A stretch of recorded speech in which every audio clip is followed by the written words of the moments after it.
Continua la protesta dei lavoratori forestali in tutta la Sicilia, anche ad Agrigento. Stamani una delegazione sindacale si è recata dal prefetto Rita Cocciufa per una soluzione del problema, dopo che ieri gli stessi sono stati presso l'ufficio del territorio a colloquio con il responsabile agrigentino, dottor Bartolomeo Scibetta.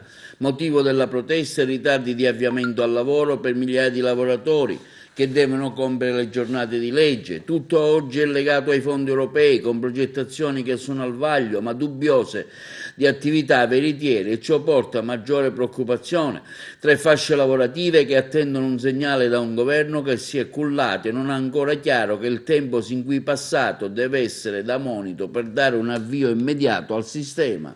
Allora, ieri nella prima giornata di manifestazione abbiamo cercato di capire ad Agrigento come siamo messi, cioè l'azienda Foreste che novità aveva rispetto agli avviamenti dei lavoratori forestali. Dovranno essere avviati circa 1100 lavoratori stagionali che debbono andare a fare la manutenzione del bosco. Ad oggi la Regione non ha dato nessuna data di inizio dei lavori. Questa mattina invece siamo davanti alla prefettura perché abbiamo spostato sul tavolo politico il problema e quindi dobbiamo far arrivare un messaggio chiaro e inequivocabile al Presidente della Regione che così non va bene. Se da un lato lui annuncia di voler riformare il settore forestale, dall'altro lato registriamo questi ritardi nel settore e quindi sono ritardi che comunque la natura non ci può consentire, perché le varie procedure e i vari percorsi culturali di manutenzione del bosco non aspettano sicuramente la politica. Segretario, scusi, c'è una latitanza da parte degli esponenti politici a interessarsi del caso?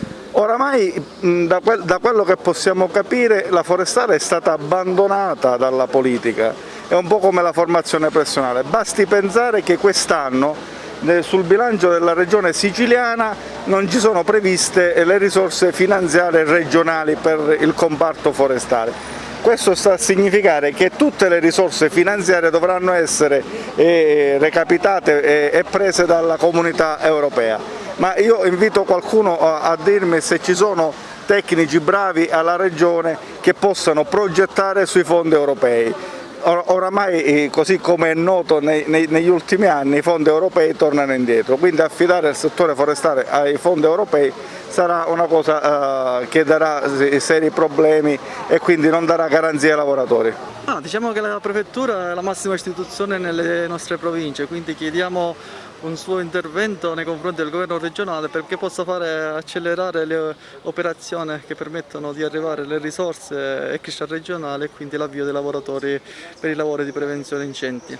Se abbiamo indetto queste 2 giornate di mobilitazione, ieri presso il Dipartimento per il Territorio e Ambiente di Agrigento e oggi qua in prefettura, è perché siamo profondamente preoccupati circa l'avviamento in ritardo della campagna di prevenzione incendi e manutenzione del bosco. Oggi siamo qui per chiedere al governo regionale una risposta seria e concreta nei confronti di questi lavoratori. Come ben vediamo le temperature aumentano, quindi necessita un'opera di manutenzione del bosco e di prevenzione appunto degli incendi. Quindi oggi noi chiediamo lavoro per questi lavoratori.